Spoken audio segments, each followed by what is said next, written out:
Hey guys, welcome to Wrestling Days. Welcome to this week's NXT review. It was a really good show. I really enjoyed it. There was more highlights than there were lowlights. But I suppose the big kind of news coming out of it is Nakamura. Now this feels like, I don't know, but it feels like a work. I really liked how the referees were giving the sign. Everybody knows that means this is legit. We need doctors now, and that's the sign. And I really liked the fact that the refs were using that. I loved that Regal came down, even that Corey Graves went over. It wasn't faultless by any means, but the longer this went on, I should say this is after a vicious beatdown. It was like a sidewalk slam into the ring steps. And the longer it went on, the more that I was like, is he all right? And it started actually putting doubt into my mind. What I didn't like about it was a bit confused in the build-up. Like, Joe was cutting a face promo, then he calls out Nakamura, and then he says, "Look, when I said you weren't a worthy challenger, I meant it." And it had kind of like heel tones to it. He did follow that up with saying, "But you're a worthy champion," but I don't know, it still didn't feel quite right to me. And Nakamura as well, when he was like replying, he was teasing, is he gonna do the rematch? Is he not gonna do a rematch? What's he gonna say? He's kind of teasing it, and then he wouldn't say it, and that's fine. Nakamura just held it for too long, and the crowd were quite quiet throughout that bit. So it wasn't faultless. Also, after the bit that makes me smile, the only thing I can think of as I'm even talking to you, Corey Graves, man. Corey Graves goes over, and when they cut back to the commentary desk and Corey Graves sit down, he says, "I'm no doctor, I'm not a medical professional, but I have been in pain before," and it's like, I love that. I love the idea that, well, you could be a doctor, or you could have experienced pain. Either way, let's go over and see what's going on, because we might be able to help. There was no need for Corey Graves to be over there, and I liked that line. I'm not a doctor, but I have been in pain before. I just imagine like a surgeon. Are you a surgeon?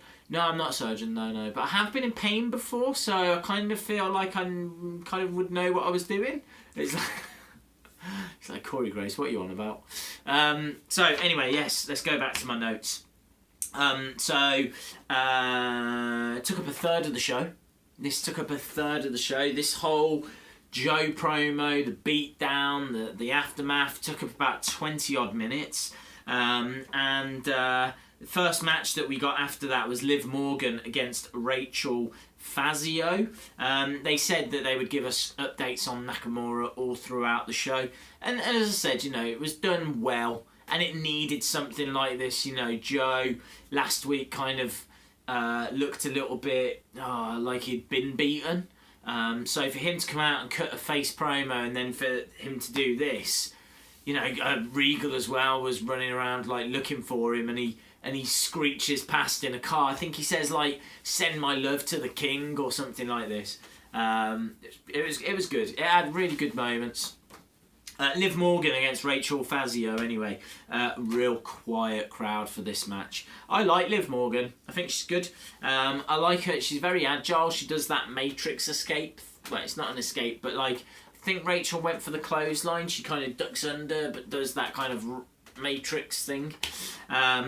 Guillotine submission wins it for Liv, and then she gets on the mic and she starts calling out Asuka. And she's brave. She's very stupid as well, but it's brave. The crowd chant, "Asuka's gonna kill you." I liked it. I like the fact that she's like, people say this women's division isn't good enough. Well, I'm here and I'm ready to fight. And it's like, it's good. She's gonna get killed, but I like the fact that she's, she just took her stock from there to there. People will now know who Liv Morgan is. She's the girl with the death wish. But I'd want to see that fight. I'd be interested in seeing that fight.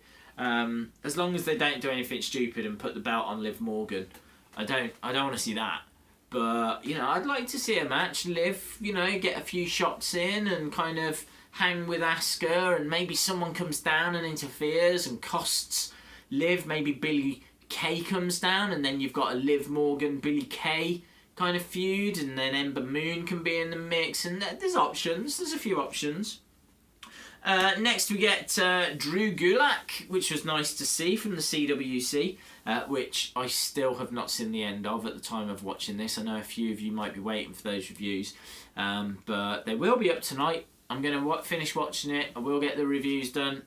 It'll be out there. Hopefully it'll be up as you're, you know, watching this. For those of you that, you know, don't watch these the second they drop, which I completely understand.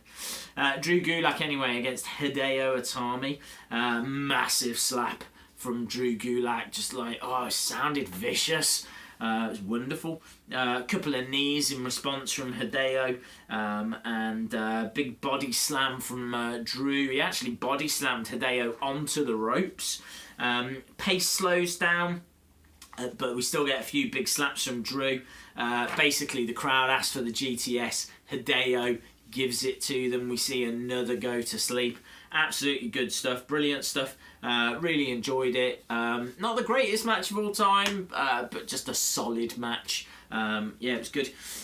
Can't say the same for the next. Authors of Pain against Doug Caesar and Chris someone. I didn't catch his surname. This is a squash. This is a squash till the cows come home. Not only that, it was an embarrassment. He went over to that Chris guy. He kind of jumped down off the ropes and looked like he was going to run away. And is it Razor? I can't remember which one it was, but grabbed the guy, dragged him back into the ring. It was a massacre. There's no two ways about it. It was a massacre. Authors of Pain win.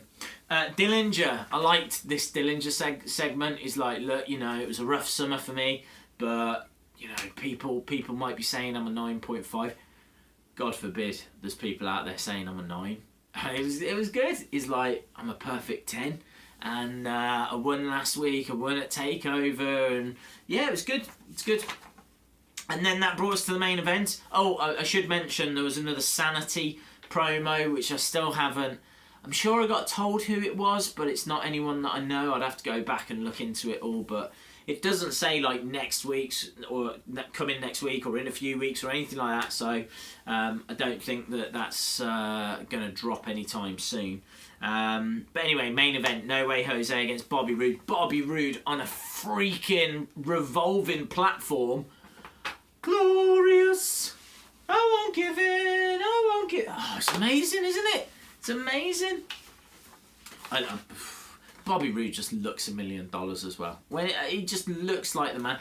And not only that, he did a great job of making No Way Jose look like $1 million as well. There was large parts of this match where it was like back and forth, and No Way Jose looked really good. I think this was. I think this might have been the best match. I don't know if Bobby Roode gave too much to No Way Jose. You know, Bobby Roode could be the next. You could put Bobby Roode in Evolution, couldn't you? Stood next to Ric Flair and Triple H. He's like their love child. You know, he walks with a bit of a strut. He's got the robe, but then he's got that physique and the shaved head, and he looks like Triple H does now. So yeah, I could see him fitting into that wonderfully. I think he's that level as well. I really think they could push him to main event status. This glorious thing as well. It's the full package. Back and forth. No Way Jose hurls Bobby Roode into the barricade. Spine buster turns the tide back into Roode's favour. Vertical suplex. Crossbody for a 2 for No Way Jose. Kind of came out of nowhere. Couple of strikes and an airplane spin. Gets him a close 2, but neck breaker, front face slam. Bobby Roode wins. No one's surprised. But yeah, there's some nice moments for me. The 3 standout moments. They did well. The length of that beatdown of Nakamura was good. Having Regal come out and Graves go over, I thought kind of made it feel like, oh, what's going on here? You know, it was different. I liked it. So that was good. Liv Morgan calling out Asuka. Loved that. And Bobby Roode, man. Just knocks it out of the park every time. And his revolving entrance. Glorious. Brilliant. Really good. Really enjoyable episode. And kind of, I'm interested to see where we're progressing to, you know. I'm interested to see how all of this is going to come together. Obviously, the next takeover will be Samoa Joe, Nakamura. That work is firmly being, you know, those pieces are firmly being put into place. But we'll have to see what there is for, well, I'd guess Hideo, Austin Aries, Roode. Who would Roode have?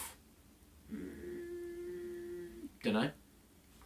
Ty Dillinger? I don't know.